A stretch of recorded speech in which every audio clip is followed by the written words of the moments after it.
Welcome back, everyone. It is Sunday sit-down time. Joining me tonight, KTGR's Andy Humphrey. Andy, it's good to see you. I haven't seen you in quite a bit. Tell me about life lately. How's it been? Oh, it's been great.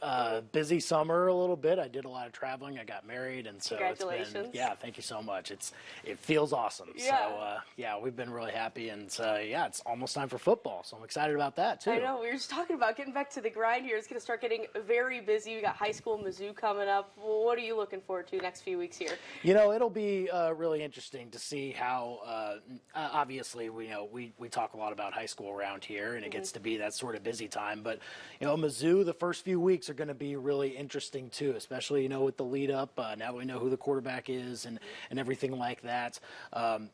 It's going to be interesting how they attack those first few games for sure with Brady Cook under helm.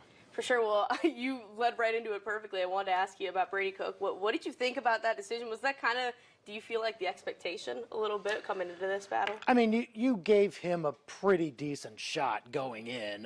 The fact that you could call him the incumbent. He started the most recent game for Missouri. So anybody who goes into camp with that, I mean, is going to have a pretty good shot at winning the job.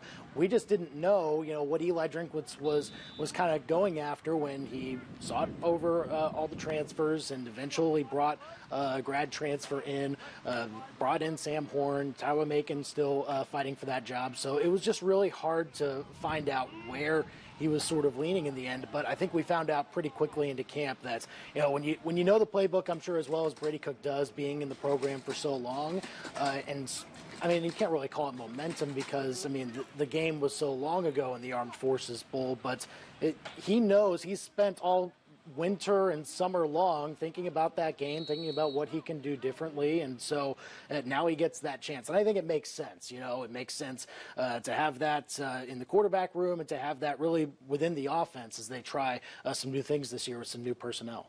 I feel like it was almost a bit surprising how quickly this decision came about. I thought maybe, around game time we'd maybe be finding out, but what do you feel like this means for a guy like Tyler Macon, who's been in this program a year now, still battling, though? What do you think that kind of means for his future here? Well, yeah, it remains to be seen. I think he's an incredible talent, and I think Eli Drinkwitz knows that more than anybody, and he wants to make sure that type of talent stays around in your program. And, of course, for guys like him and of course, Jack Abraham and Sam Horn, for Abraham, it might be a little bit different because he's not here for as long. But, I mean, those guys very well could get their chance. You just never know when that might happen. So, I mean, we'll certainly see. But I know that Tyler Macon definitely has the upside still to maybe play a factor down the road. But we have to wait and see what goes on with Brady Cook and how he attacks the job himself.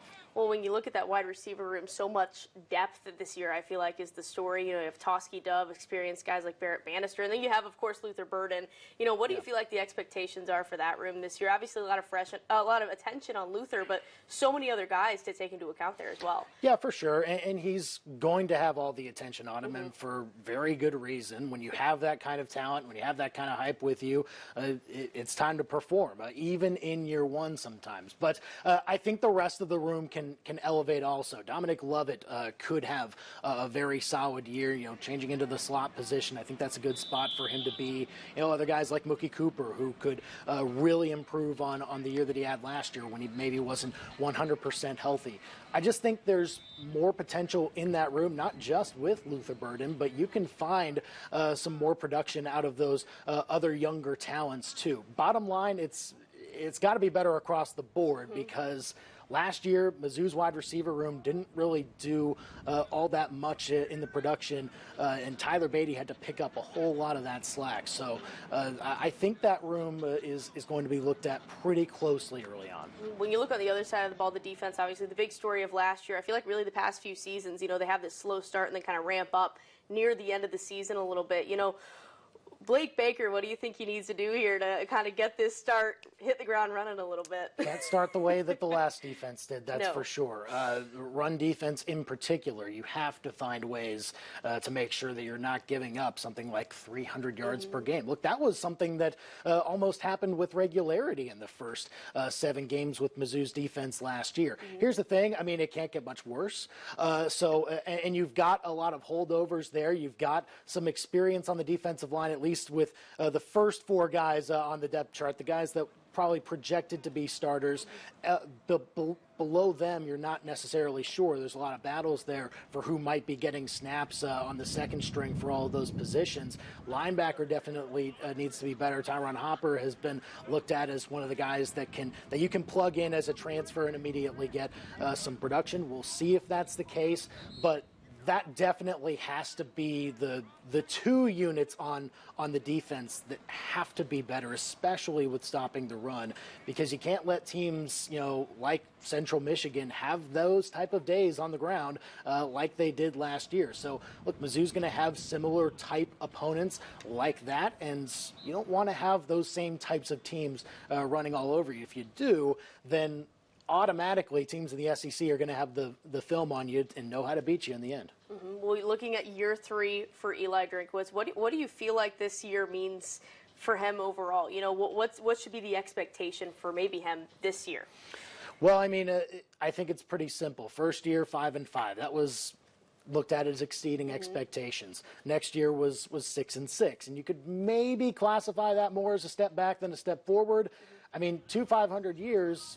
In year 3, you have to take some sort of progress towards the goals that you're talking about, which is trying to compete for divisional championships and eventually for the SEC. So you have to see a tangible step toward that goal. So 7-5 almost has to be the baseline. Feel good about where things are going. And I think they can get there, but it's going to come down to some of those earlier games for sure. At Kansas State and at Auburn are going to be tough tests, and I'm not necessarily sure if Mizzou comes away with both of those early on, but being able to grab one of those early can give you a little more confidence against some of those other tougher SEC opponents when you get to the back end of the schedule. So, look, I think it's got to be a winning season if you want to know that Eli Drinkwitz has the capability of picking the right quarterback, running the offense the way that it should be run, and ultimately turning that into victories in the end. Do you feel like that stretch, that you touched on, Kansas State, Auburn, do you feel like maybe that's probably one of the tougher stretches of the schedule? You look at Gainesville, they go to Gainesville, that's going to be tough, go to Knoxville, but do you feel like this start is kind of difficult, I feel like? Well, when you combine it with the fact that, here's the thing, that you've got Abilene Christian and Louisiana Tech kind of put in there too, so it does break it up a little bit, but then right after those first 4 games, you get Georgia, as you mentioned, you get the Florida game. There will be some more swing games later in the year, like South Carolina and Kentucky, which we can't overlook those either. Those will go a long way toward realizing whether Mizzou is, 6-6, 7-5, 8-4, whatever it may be. Those are going to go a long way in determining that too. Well, when you look at priority number 1, I guess it's Louisiana Tech, right? Week 1. So They say they're going to start prep on Tuesday after the Tigers start school. So we'll be looking forward to that. I'm sure we'll be hearing a lot from Eli Drinkwitz. I appreciate you joining me tonight, Andy. Yeah, thanks so much, awesome. Natalie. For the rest of you guys, we'll be right back after the break.